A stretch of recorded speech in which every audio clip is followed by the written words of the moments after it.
I've always been the odd one out in my family, the black sheep, as they say. My name's Cheryl James. I'm 32 now, but for as long as I can remember, I've never really fit in. I grew up as the oldest child of two doctors, Isabella and Adam James. My parents were big shots, but none of that good stuff ever really came my way. All the attention and perks were reserved for my younger twin brothers, Scott and Charles. The moment those two were born, it was like I became invisible to my parents. At first, it was little things like them getting a bigger slice of cake or newer toys. But as we got older, it became worse and more obvious. I'll never forget my 12th birthday. I had been hinting for ages about this art set I saw in a shop window, not anything fancy, just a simple kit with some decent paints and brushes. When my birthday finally came, I was so excited to open my one present. But what did I find? A math workbook. By the time I hit my teenage years, the favoritism was right in my face. Family trips were always based on what the boys wanted. If Scott wanted to go skiing, we'd be off to the slopes. If Charles got into surfing, it was straight to the beach. My ideas were always dismissed or ignored. Then came the whole college application process, still a sore subject. At 18, I fell in love with art restoration. I spent hours at the local museum, asking the staff a million questions about how they repaired old artwork. When I mentioned studying art restoration in college, my mom acted like I'd said I wanted to run away and join the circus. Art restoration? She laughed. Cheryl, be serious. That's not a real job. Scott even chimed in with a smug grin. Yeah, Cheryl. Why don't you do something useful, like becoming a doctor? The look of pride on my parents' faces when Scott said that I'd never seen them look at me like that. Even though my family wasn't on my side, I was determined to follow my passion. When college acceptance letters started arriving, I was thrilled to see that I'd been awarded a scholarship for art restoration. I ran into the kitchen, waving the letter around, practically shouting, Mom, Dad, I got a scholarship. My mom barely glanced up from her medical journal. That's nice, honey, she said. Did you hear the boys got perfect scores on their SATs? The day I left for college felt worlds apart from the day the twins left 3 years later. I packed up my old laptop and my clothes from the thrift store, getting ready to catch the bus to my not-so-fancy state school. My parents were too busy with their work to even give me a ride to the bus station.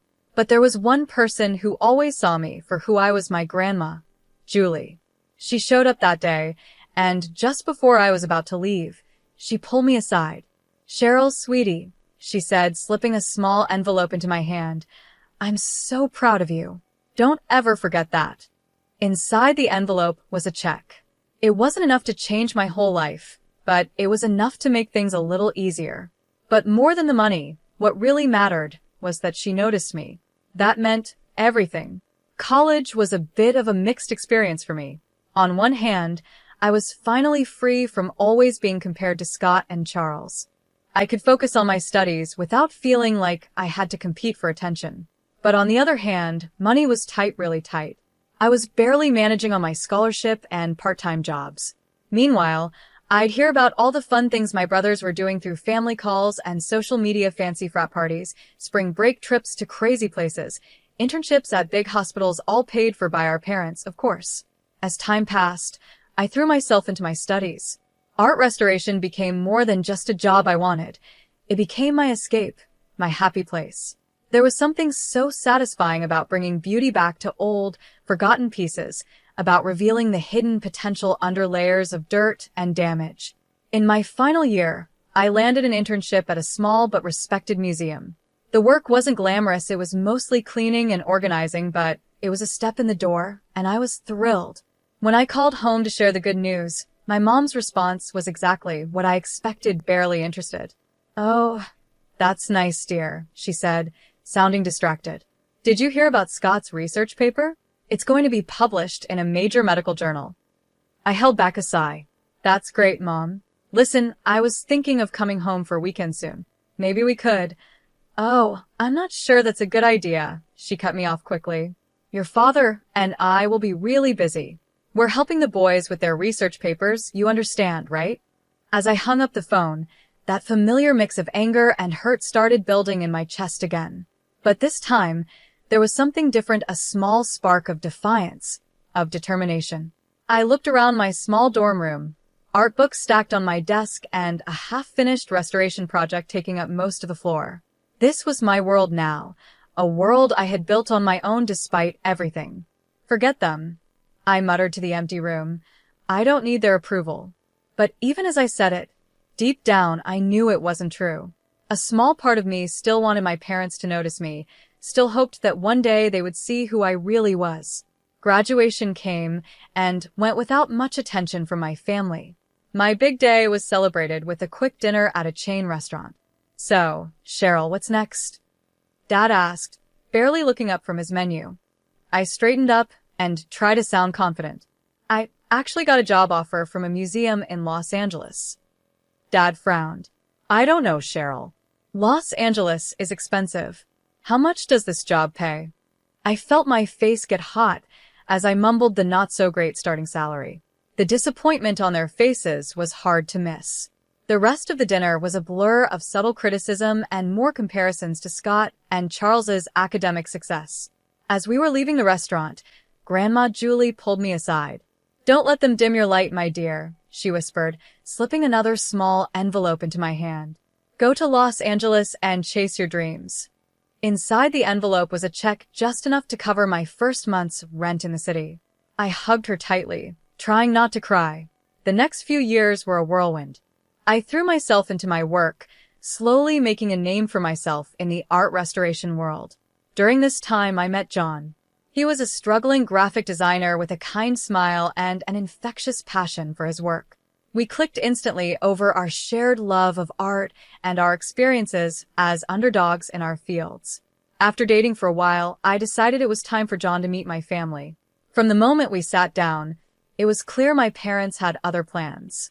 They fired question after question at John, each one more intense than the last. So, John, Dad began, trying to sound casual but failing, what are your long-term career prospects? John shifted in his seat, clearly uncomfortable. Well, I'm building up my client base. It takes time, but I'm making progress. Mom jumped in. And your income?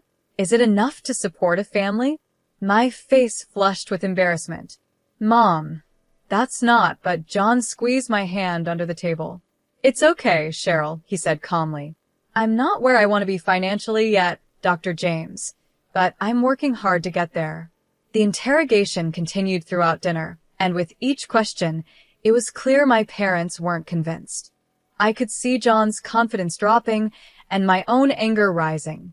As we were leaving, Mom pulled me aside. Cheryl, honey, I know you think you care about this boy, but you need to be realistic. You've already picked a tough career path. Don't make it harder by being with someone who has no future. Mom, I whispered, shocked at how blunt she was. Dad stepped in too. Your mother's right, Cheryl. You need to think about your future. John seems nice, but is he really good enough for you? You could do so much better. I stood there, speechless, as all the frustration I had bottled up for years nearly boiled over. How dare they judge John? How dare they dismiss my choices once again? As John and I started planning our wedding, reality hit us hard. Our savings were pretty small, barely enough for a simple ceremony. One night, after staring at budget spreadsheets for hours, I decided to ask my parents for help. Maybe they'd want to contribute. Mom, Dad, I began cautiously during our weekly call. John and I have set a date for the wedding. We're trying to keep costs low, but I was wondering if you might want to help out a little, maybe even just with the planning. The silence on the other end was long and uncomfortable. Finally, Mom spoke, her voice cold. Cheryl, you're an adult now. If you've chosen to marry this person, you need to handle the consequences yourself. I hung up, feeling awful but not really surprised. Once again, Grandma Julie stepped in to save the day. When I told her about the situation, she didn't hesitate. My dear, she said warmly over the phone, I may not be able to give you the wedding of your dreams, but I want to help make your day special. She sent some money, and while it wasn't much, it made a big difference in our plans. The wedding day came, and I had a mix of excitement and nerves. The community center we rented was simple, but looked lovely, decorated with wildflowers and fairy lights. Our close friends helped with everything, from the decorations to the homemade cake. As I walked down the makeshift aisle, John's face lit up with a smile that made all the struggles worth it. For a moment, I forgot about the money issues and my family's negativity, and I just soaked in the love in his eyes. That bubble burst when I saw my family. Mom and Dad sat stiffly in the front row, looking bored and unimpressed. I overheard Mom whispering to Dad about how tacky the decorations were and how cheap the food seemed. Scott and Charles were even worse, standing in the corner, laughing and glued to their phones.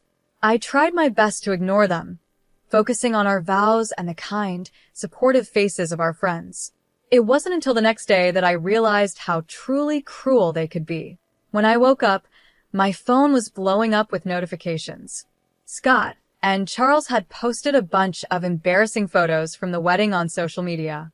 "Congrats to our big sis on her special day," read one caption under a blurry picture of John and me cutting our homemade cake. Another post had a sarcastic caption, "Nothing says true love like a dollar store wedding," next to a picture of our decorations. One post showed our buffet table beside a photo of a fancy meal from a high-end restaurant with the caption, "Cheryl's wedding versus our average Thursday lunch guess which is which." The comments were brutal. Some relatives were horrified by Scott and Charles's behavior. Aunt Nicole wrote, "This is completely unacceptable. You should be ashamed of yourselves." But others found it funny. Our cousin Mark commented, "Savage, but true. That wedding looked like a homeless convention." Reading through the comments made me feel sick, but what hurt the most was seeing my parents' responses. Instead of scolding their sons, they were encouraging them. Mom had commented, "Boys will be boys. It's just a bit of harmless fun." I didn't call them or demand an apology. I just decided to cut them out of my life for a while. 5 months after the wedding, it was time for the annual James family reunion. Even though I had my doubts, John thought we should go, hoping it might be a chance to clear the air. We couldn't have been more wrong. The tension was so thick you could feel it. I kept it together for the first hour, making polite conversation and avoiding my immediate family as much as possible. But then I overheard Scott bragging about his latest luxury vacation, paid for by our parents, of course. Something inside me snapped. "Must be nice," I said, loud enough for everyone to hear, "to have Mom and Dad pay for your entire life." The room went silent. Scott stared at me, speechless. "What's that supposed to mean?" he finally asked. "You know exactly what it means," I replied, all the frustration I had buried for years boiling over. "You and Charles get everything handed to you on a silver platter, while I've had to fight for every bit of recognition or support." Mom stepped forward, her face red with anger. "Now, Cheryl, you're being ridiculous. We've always treated you kids equally." I let out a bitter laugh. "Equal? Are you serious? Let's talk about equal," I said, counting on my fingers. Private school tuition for the boys, public school for me. Brand new cars for their 17th birthdays, nothing for mine. And the grand finale $700,000 for their Ivy League educations while I had to scrape by on scholarships and loans. The room was so silent you could hear a pin drop. Everyone was staring, watching our family's dirty laundry being aired out in front of everyone. Mom's voice was cold when she finally spoke. "If you're so obsessed with money, Cheryl, maybe you should have married someone rich instead of your poor husband." Her words hit me like a slap. John, who had been quietly supporting me the whole time, stiffened beside me. "How dare you?" I whispered, feeling tears in my eyes. "John is worth 10 of you. He loves me for who I am, not for how I can make him look to his country club friends." The reunion spiraled into chaos. Everyone started yelling, dragging up old grudges, years of anger spilling out. In the middle of it all, a strong voice rose above the noise. "Enough!" Everyone turned to see Grandma Julie standing up. Her normally kind face looked stern and angry. "I've watched this family fall apart for years, and I won't stand for it anymore," she said firmly. "Isabella, Adam, your treatment of Cheryl has been shameful. And you boys," she added, turning to Scott and Charles, "your cruelty toward your sister is unforgivable." The room went silent again, But Mom, never one to back down, spat out, "Mother, you don't understand. Cheryl has always been difficult, always causing problems." "No, Isabella," Grandma interrupted. "The only problem here is your obvious favoritism and your refusal to see the damage you've done." I looked around at the shocked faces of my relatives, at Grandma standing tall, and my parents' anger, and my brother's smug expressions. In that moment, something inside me broke, but then it came back together, stronger. "I'm done," I said quietly but firmly. "I'm done trying to get your approval, done being part of this toxic family. John and I are leaving, and don't bother trying to contact us." The months that followed were tough, but John was my rock through it all. He held me when the sadness hit, celebrated the little victories, and never once made me feel bad for the family drama I'd brought into our lives. Life has a strange way of surprising you when you least expect it. It all started with a phone call. John had been working tirelessly for weeks, pouring everything he had into a pitch for a major client. The call came on a sunny Thursday morning. I could tell from the look on John's face that something big had just happened. "We got it," he whispered, barely able to speak. "Cheryl, we got the contract." The next few months were a whirlwind. John's small design firm blew up overnight, and that big client opened doors we never thought we'd see. Suddenly, we weren't just getting by anymore, we were doing really well. But with all that success came an unexpected problem. My phone started lighting up with notifications. Friend requests from family members I had blocked long ago, messages from distant relatives who suddenly wanted to catch up. And then, the call I had been dreading. "Cheryl, sweetheart," my mom's sugary sweet voice came through the line. "We heard the wonderful news about John's business. We always knew you two would make it." The calls kept coming. My father chimed in, saying how proud they were and how they'd always believed in us. I sat there, stunned and getting angrier with every lie. "We'd love to see you," Mom chirped. "Maybe we could have dinner and celebrate your success as a family." That snapped me out of it. "As a family?" I repeated, my voice hard. "We haven't been a family for a long time, and that's not going to change just because our bank account has." I stuck to my decision. When my parents showed up at our door unexpectedly, I didn't let them in. When they sent expensive gifts, I sent them back unopened. Instead, John and I focused on building the life we had always dreamed of. We worked hard, saved wisely, and soon enough, we were signing papers for a beautiful apartment right in the middle of the city. Excited to share our happiness, I posted a photo on social media. It was a simple shot, John and I, holding the keys, standing in front of our new home. Next to it was a picture from our most recent visit with Grandma Julie, her proud smile shining for the camera. I captioned it, "New beginnings and old love. Grateful for those who've been there through it all." As I hit post, I felt a weight lift off my shoulders. This was my family now, John, Grandma Julie, and the friends who had stuck with us through thick and thin. We had built this life ourselves, despite all the challenges, and despite the people who said we couldn't do it. The soft evening light poured through the windows of our new apartment as I worked in the kitchen, getting dinner ready for John and Grandma Julie. It was our first real family dinner in the new place, and I wanted everything to be perfect. Suddenly, there was a loud, aggressive pounding on the front door that shattered the peace. "Cheryl, open up. We know you're in there." My blood ran cold. I recognized those voices anywhere, Scott and Charles. Before I could react, the door burst open, and my brothers stormed in, their faces twisted with anger. I barely had time to see John jump to his feet before Scott was in my face, jabbing his finger at my chest. "You manipulative little," he snarled. "We always knew you were playing the long game, but this is low, even for you." I stumbled back, shocked by the venom in his voice. "What are you talking about?" I asked. Charles laughed, a harsh, mean sound. "Don't play dumb, Cheryl. We saw your little social media post, showing off your new apartment, posing with Grandma. You think we can't figure it out?" It hit me what they were accusing me of. "You think Grandma bought us this apartment?" "We know she did," Scott spat. "You've been playing the poor, neglected child for years, worming your way into her good graces. Now you've tricked her into making you the sole heir." Anger surged through me, and I stood taller. You have no idea what you're talking about. John and I bought this apartment with our own money, money we worked hard for. Charles sneered, his eyes darting around the room. Right, sure you did.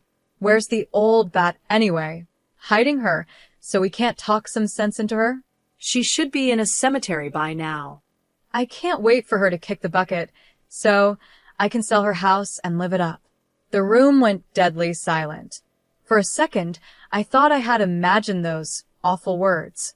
Then a quiet voice came from the doorway of the guest room. So, this is how you really feel about me? All heads turned to see Grandma Julie standing there, her face a mix of shock and disappointment. The color drained from Scott and Charles's faces as they realized she had heard everything. Grandma, Scott stammered. We didn't mean. Julie raised her hand, stopping him. I've heard enough, she said, her voice calm but firm. Now I understand who truly values me and who sees me as just a meal ticket. Her words gave me the strength to speak. I think you both need to leave now. For a moment, it looked like they might argue, but one look at Grandma's hurt yet resolute face made them back down. They slunk toward the door, muttering weak excuses. The aftermath of that evening hit like a storm. My phone wouldn't stop buzzing, filled with calls and messages. Each one reminded me of the mess that had blown up.